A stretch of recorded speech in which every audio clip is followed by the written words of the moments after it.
Olá, turma, sejam bem-vindos. Vamos começar mais uma aula de língua portuguesa. Lembrando que é a melhor disciplina que vocês têm no curso de vocês. Aprendeu língua portuguesa, garante um monte de questão aí na sua prova de concurso, além de ter uma nota super alta na sua redação, não é isso? Então vem comigo, pessoal. O que nós vamos estudar hoje? Hoje nós vamos falar sobre a linguagem, tá bom? E também vamos entrar no conceito de língua, tá certo?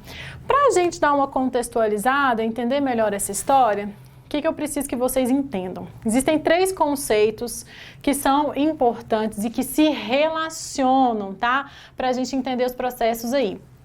Primeiro conceito de comunicação, que a gente já trabalhou. O que significa comunicação? Processo de interação que envolve alguns elementos e tem suas funções respectivas, não é isso? Todos os seres conseguem estabelecer comunicação de alguma forma. Por quê? Porque a comunicação, ela não está relacionada apenas à língua, por exemplo, tá? Então, todos os demais seres conseguem estabelecer comunicação. Além desse conceito, a gente ainda tem que pensar num segundo conceito que a gente chama de linguagem, tá bom? O conceito de linguagem. E o terceiro, que a gente também vai aprender, é o conceito de língua, tá? Pra gente começar, pergunto a vocês. Será que todos os seres vivos são dotados de linguagem ou conseguem utilizar a linguagem, por exemplo? Ou isso é algo apenas dos seres humanos? O que vocês pensam? O que vocês responderiam? Pessoal, olha só que interessante.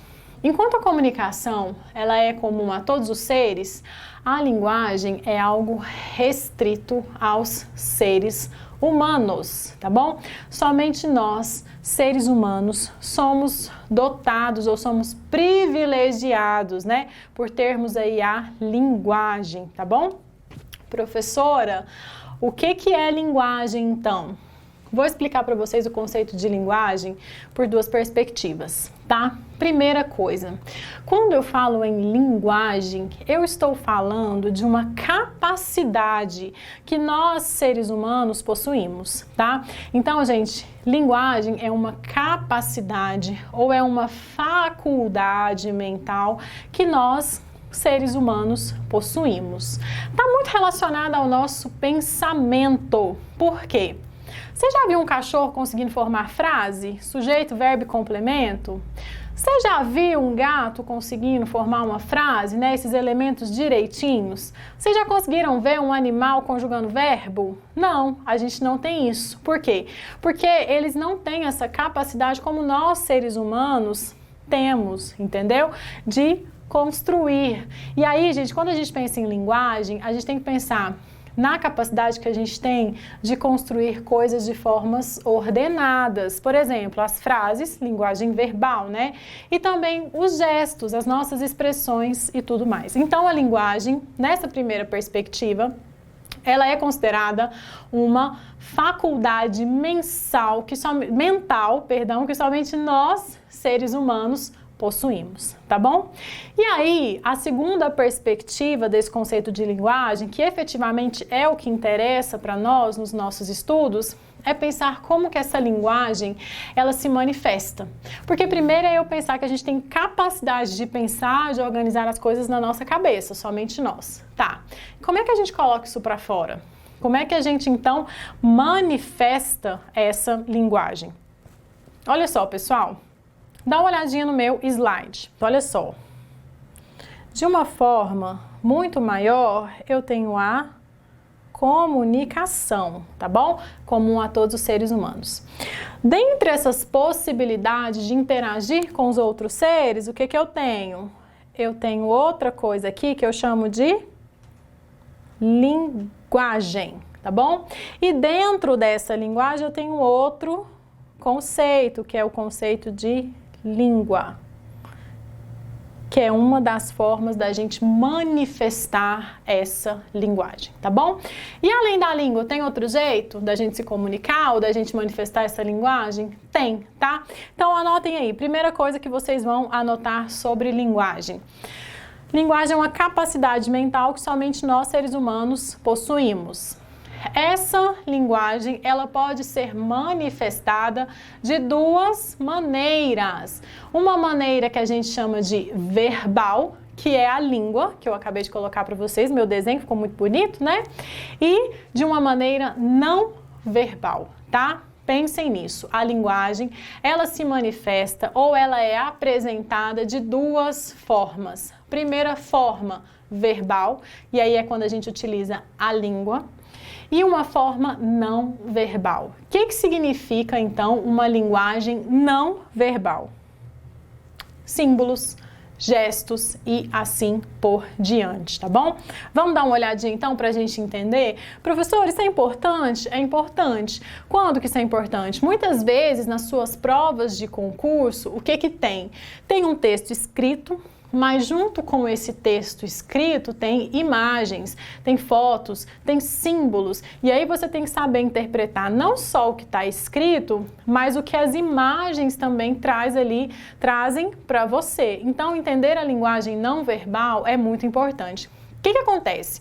Às vezes, o menino vai fazer uma prova de concurso, chega lá na prova, tem uma parte escrita e tem uma imagem. O menino vai lá e desconsidera a imagem, concentra-se só na parte escrita. Pode isso? Não, não pode. Se a imagem tá ali, tem um porquê, tá? E agora vocês sabem a importância dessa linguagem não verbal. Voltando então para o nosso slide, olha só. O que a gente pode considerar como linguagem não verbal? Placas de trânsito, né? Inclusive, quem vai tirar a carteira aí tem que fazer um monte, né? Decorar um monte de plaquinha aí, um monte de símbolo e qual que é o significado, né? Vai fazer a prova lá, tem que saber isso na ponta da língua. Por quê? Linguagem não verbal que consegue aí transmitir alguma mensagem, tá? Gente, outras plaquinhas que a gente encontra em alguns estabelecimentos, não é isso? A gente consegue encontrar essas plaquinhas lá e somente pelo desenho a gente sabe o que significa, né? Se o banheiro é feminino, se é masculino, se ali é um fraudário, se ali é um lugar de deficientes e tudo mais. Só pela imagem, linguagem não verbal transmitindo alguma mensagem, alguma informação pra gente também. Livros.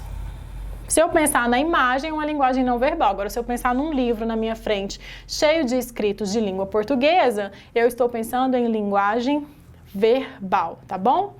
Próximo exemplo, aqui eu tenho uma obra, né? Eu tenho aqui uma pintura. Transmite alguma mensagem? Sim, né? Ou pelo menos o autor tinha algum intuito, né? Cada um vai reconhecer aí alguma coisa, mas é uma imagem que transmite uma mensagem. Temos aí também um exemplo de linguagem não verbal, tá bom?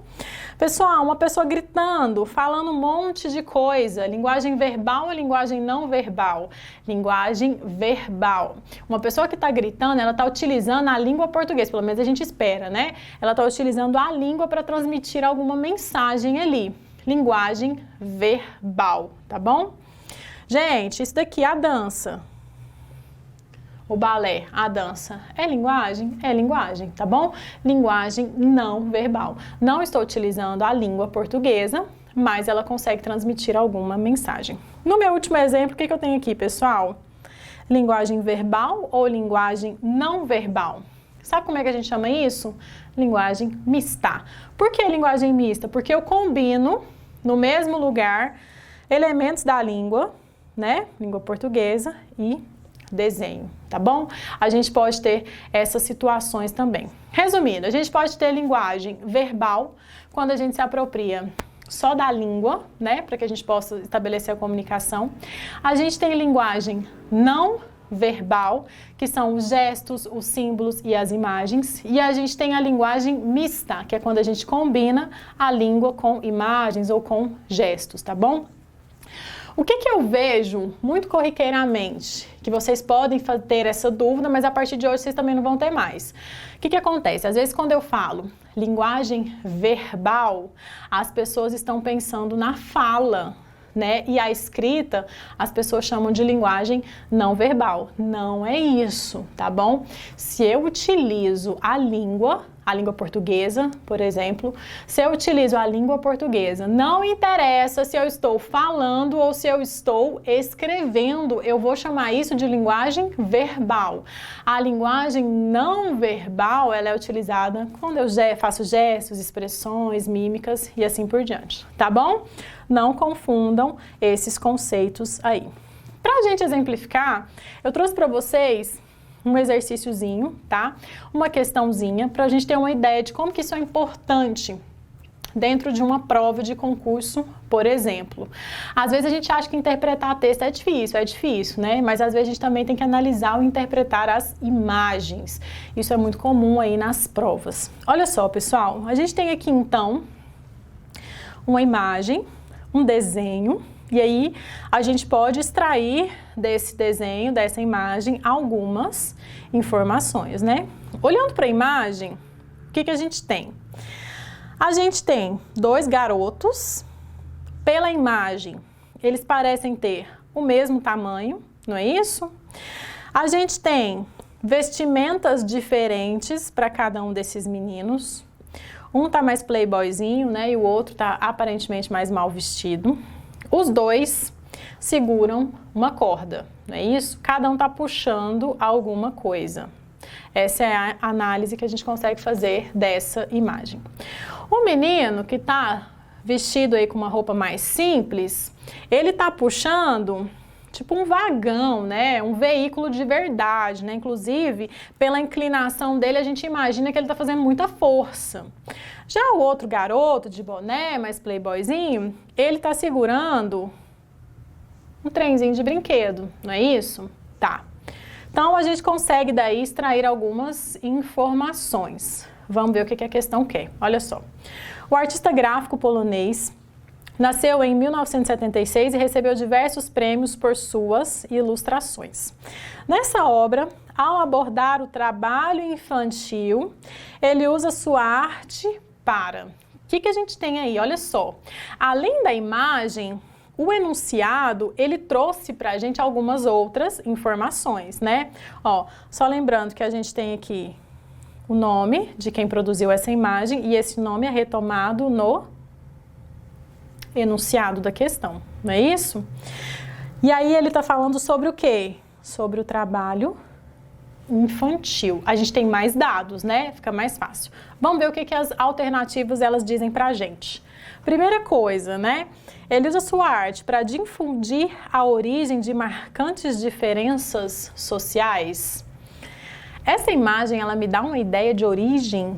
A gente tem coisas aí para mostrar de onde que vem essas diferenças sociais. Vamos para a próxima? Estabelecer uma postura proativa da sociedade. O que é uma postura proativa?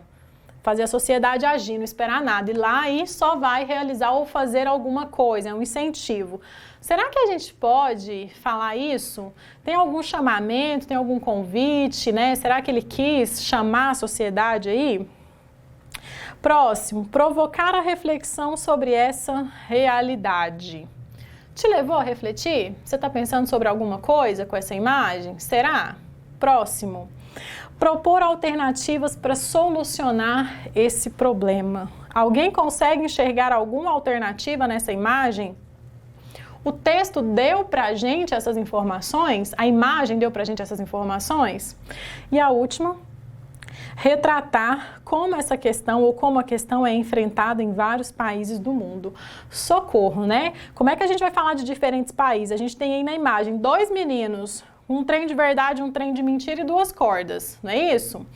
Pessoal, e aí? Primeira coisa, quando a gente pensa na análise de uma imagem, né, numa interpretação de um texto não verbal, a gente tem que ver efetivamente o que a gente tem, tá? Porque se a gente começar a inventar demais, a gente faz hiperinterpretação. Não é isso que a gente pode fazer.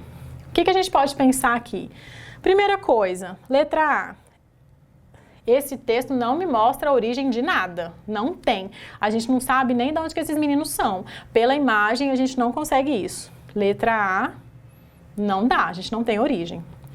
Estabelecer uma postura proativa da sociedade. Não, a gente não tem informação, não tem nenhum convite, não tem nenhum clamor, não tem nada lá. Não dá pra gente falar isso. Embora talvez secundariamente possa ser, a gente não tem esses dados no nosso texto. Provocar a reflexão sobre essa realidade. Sim. Não é isso? Sim. Por quê? Porque o máximo que a gente pode fazer é perceber que existem crianças da mesma idade com realidades diferentes. Enquanto uma criança, né, duas crianças da mesma idade, uma tá puxando, tá trabalhando, tá sofrendo, a outra tá brincando. A gente consegue refletir sobre essa realidade por meio da imagem? A gente consegue, sim. Letra D. A gente tem alternativas aí? Não, a gente só tem um retrato da realidade, mas a gente não tem nenhuma alternativa proposta, né? E retratar em vários países também não, a gente não tem margem para nada disso. Qual que é o máximo que a gente pode fazer? Refletir sobre a realidade. A alternativa, letra C, tá bom? O enunciado diz que o cartoon faz uma crítica social. A figura destacada está em oposição às outras e representa a... Gente, olha só, nesse caso aqui, e aí eu já reitero para vocês a importância de vocês prestarem atenção no enunciado, tá bom? Olha só, o que a gente tem na imagem? A gente tem 1, 2, 3, 4, 5, 6, 7, 8, 9 robozinhos, 9 serzinhos aí, né, serizinhos aí, que estão caminhando em uma direção. Todos eles estão aqui, foi dado cordas para todos eles, não é isso? E no meio deles, a gente encontra um sem corda, indo na direção oposta, não é isso? Essas são as informações que a gente tem na nossa imagem. O enunciado quer que a gente fala sobre quem? Quer que a gente fala sobre os 9 que estão com a chavinha ou quer que a gente fala sobre esse destacado sem chavinha? A figura destacada está em oposição e representa. Quer que a gente fale sobre essa figura destacada. O que a gente pode ter, então, nessa informação? Primeiro, essa figura demonstra uma opressão das minorias sociais de forma alguma, né? Ele está quieto no canto dele na direção contrária, ele não está oprimindo ninguém. Carência de recursos tecnológicos, o fato de estar todo mundo automatizado ali, não quer dizer, né, que tenha falta de recursos tecnológicos, foge a questão. Falta de liberdade de expressão, se ele tivesse em falta de liberdade de expressão, ele tinha que estar com a chavinha também. Aqui não, pelo contrário, né? Ele teve uma reação. Defesa da qualificação profissional, em nenhum momento a gente falou sobre questões profissionais nessa imagem, né? Por fim, reação ao controle do pensamento coletivo. Sim, é o que a gente pode extrair aí dessa questão. Por quê? Porque todo mundo tem a mesma chavinha, tá todo mundo igualzinho, né? A gente pode pensar em algo coletivo. Já esse aqui que está destacado, não, ele tem uma reação. Alternativa, letra E. Perceberam como é que isso cai, como é que isso pode aparecer nas provas para vocês? É um tema importante também, tá, pessoal? Que vocês precisam saber analisar, tá bom? Pessoal, seguindo aí, vamos para mais uma? Mais uma questãozinha sobre linguagem verbal e não verbal, para a gente finalizar essa história de linguagem e falar um pouquinho sobre a língua, tá bom?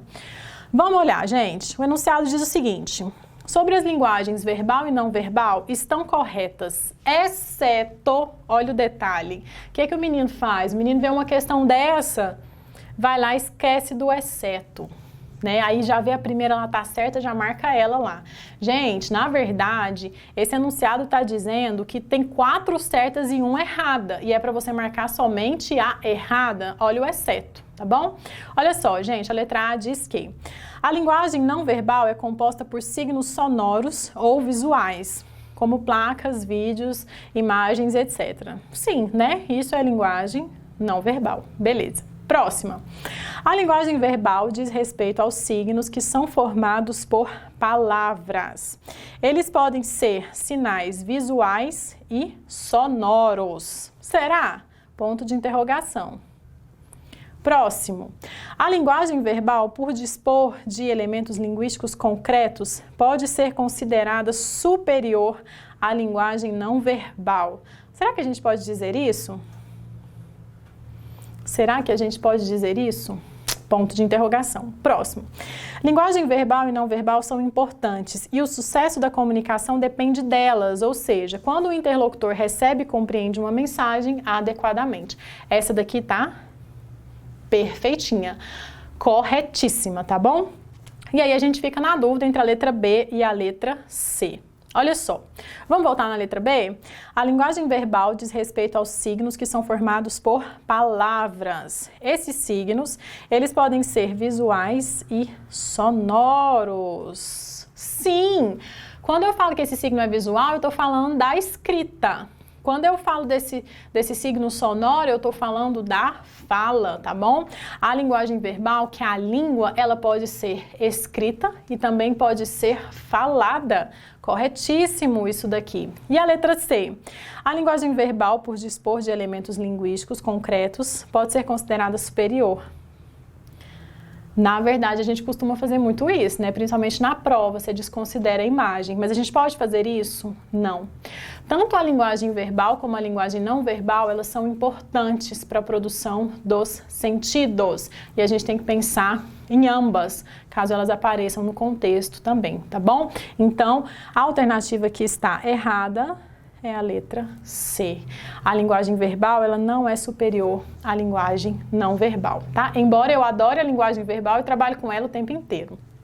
E aí, seguindo então, caminhando para o terceiro conceito que nós temos aí, importante, vamos pensar no conceito de língua, tá bom? Vamos pensar no conceito de língua. Às vezes eu pergunto assim para o aluno, gente, o que é língua? Aí tem uns alunos que estão meio voados assim, eles vão e apontam, tá falando dessa língua aqui. É dessa língua que eu tô falando? Não. Essa língua que a gente tem como órgão aqui, ela não me interessa para fins de língua portuguesa. O que eu chamo de língua?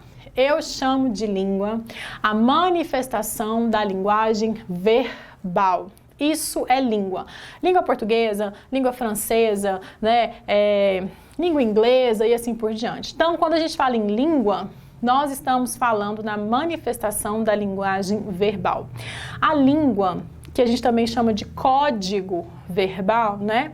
Ela é composta por signos. A gente pode pensar de uma maneira bem vulgar em palavras, não é isso?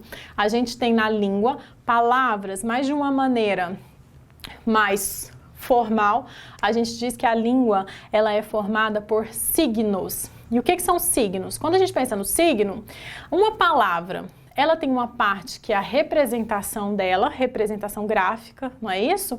Por exemplo, a palavra casa, você sabe que é C-A-S-A, não é isso? Essa é a representação.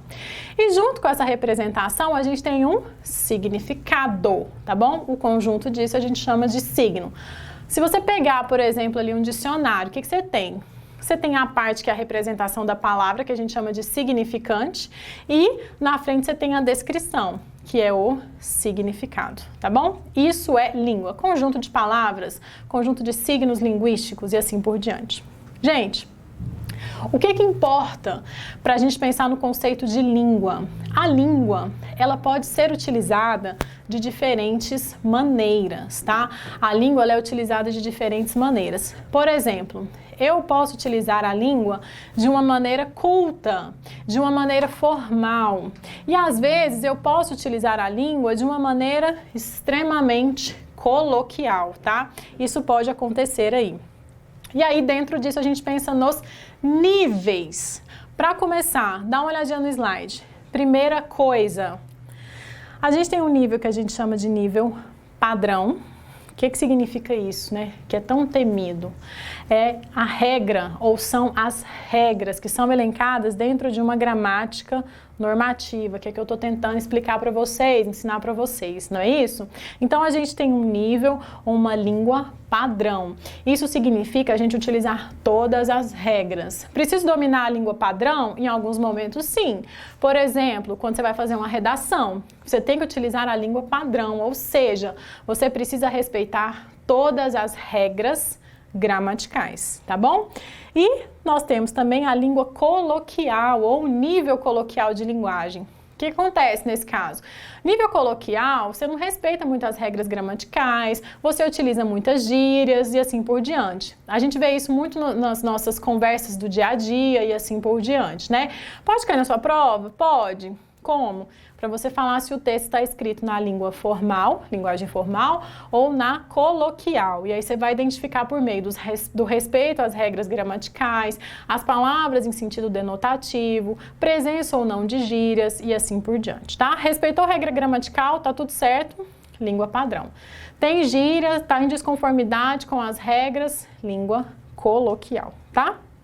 E um outro ponto, gente, que a gente precisa entender para finalizar toda essa história é o seguinte: muitas vezes essa língua ela é utilizada de maneira diferente, tá? Isso pode variar em decorrência de algumas coisas, por exemplo, contexto histórico, né, ou evolução histórica. Às vezes nós estamos falando de pessoas que são formadas em diferentes áreas também e pessoas que moram em diferentes regiões, tá bom? Ou seja, para a gente sintetizar, existe uma língua, tá bom? Essa língua, ela tem uma gramática normativa que ela serve para todo mundo que fala essa língua, tá? Mas dentro disso, as pessoas podem combinar tudo isso de maneiras diferentes. E quando essas combinações são feitas de maneiras diferentes, nós temos aquilo que a gente chama de variações linguísticas, tá? Para vocês entenderem, vou fazer aqui uma equiparação. Por exemplo, imagine que a gente tem dois times jogando uma partida de futebol, tá? Vamos pensar aqui, sei lá, Goiás e São Paulo. Os dois times vão jogar. Quando eles entram em campo, tem algumas regras que eles têm que respeitar, que são aplicáveis para os dois times. Aquilo ali não pode ser alterado. Na língua também tem regras que a gente não pode mexer, que é a gramática normativa. Beleza. Mas quando eles estão lá, cada time vai ter a sua maneira de jogar em campo, não é isso? Eles têm suas jogadas, o seu treino e assim por diante. Respeitam as regras, mas eles têm os seus mecanismos de poder jogar ali dentro do campo. Com a língua portuguesa é a mesma coisa. A gente tem a gramática normativa, que são um conjunto de regras que todo mundo tem que respeitar em determinados contextos, mas ainda assim, diferentes grupos podem traçar a língua de uma maneira particular. E quando cada grupo fala ou utiliza essa língua à sua maneira, nós estamos falando das diversidades linguísticas e também das variações linguísticas, tá certo? Quando eu falo em variação linguística, eu tenho 3 tipos, tá? Primeira, uma variação que eu chamo de variação histórica. Anotem aí. Primeiro tipo de variação, variação histórica, também chamada de diacrônica. O que é isso? Vou mostrar um exemplo já já. Por exemplo, pega um senhor de 90 anos e põe ele para conversar com uma adolescente. Provavelmente, muitas palavras não vão ser compreendidas. Por quê? Porque tem palavras que eram utilizadas lá atrás, né, que o senhor de 90 anos conhece. E tem palavras que são atuais, que somente essa pessoa conhece ali, esse jovem. Então, por isso, não vai ter uma boa comunicação. É uma variação histórica ou diacrônica, né? Segunda forma de variação é a variação regional, tá? Por exemplo, algumas palavras são conhecidas aqui dentro da nossa cidade, do nosso estado, mas não são conhecidas dentro da Bahia, de São Paulo e assim por diante, tá? Exemplo, nós temos a mandioca, aipim ou macaxeira, são nomes diferentes para o mesmo objeto, tá? A gente chama isso de variação regional ou diatópica. E o próximo que a gente tem é a variação social, que a gente também chama de diastrática. O que significa isso? Eu sou professora de língua portuguesa e também sou formada em Direito. Às vezes, se eu for conversar com um médico, eu não vou entender muito bem o que ele está dizendo. Por quê? Porque ele tem um outro contexto social, ele conhece outro grupo de palavras e isso pode gerar problema, certo? Simples assim, é isso que a gente chama de variação linguística. Para a gente finalizar a aula, vamos dar uma olhadinha então nos exemplos. Presta atenção, gente. Primeiro tipo de variação linguística, variação histórica, também chamada de diacrônica. Antigamente, lá atrás, a gente falava vós, mim, ser, vassum, ser, você, e agora ser. Não sei nem onde é que isso vai parar mais, né? O que foi acontecendo? O tempo foi mudando e a palavra foi mudando também, tá? E assim como a gente tem com várias outras palavras, gírias, né, que utilizava-se lá atrás e hoje não utiliza mais. Se o tempo faz essas palavras se perderem, né, ou modificarem, nós temos variação histórica. Segundo exemplo, variação regional ou diatópica. Em alguns estados a gente chama uma fruta de tangerina, outros estados a gente chama de bergamota e outros estados a gente chama de mexerica. Nós estamos falando da mesma fruta, mas cada estado fala de uma maneira diferente. Quando a gente está falando desse tipo de variação, a gente fala de variação regional, tá? E a última, para a gente finalizar, a variação social, também chamada de diastrática. Dá uma olhada no exemplo. Diz o seguinte: de acordo com o laudo, você está com um processo de intumescência resultante da lesão inflamatória e necrose subcutânea. E aí o paciente diz, meu Deus, e quanto tempo eu tenho de vida? Ah, não se preocupe, é só um furúnculo. Olha só, gente, aqui foi uma linguagem extremamente técnica que o médico utilizou, e aí, né, o paciente que não entendia achou que já estava morrendo, né? Colocou que deu uma nivelada na linguagem, a comunicação se estabeleceu, tá? Em regra, quando a gente tem linguagem técnica, jargão, a gente entra nessa variação social ou sociocultural aí, beleza? Pessoal, eu vou ficando por aqui. Já aprendemos aí principais conceitos muito importantes sobre linguagem e língua, e eu te encontro no na nossa próxima aula. Até lá!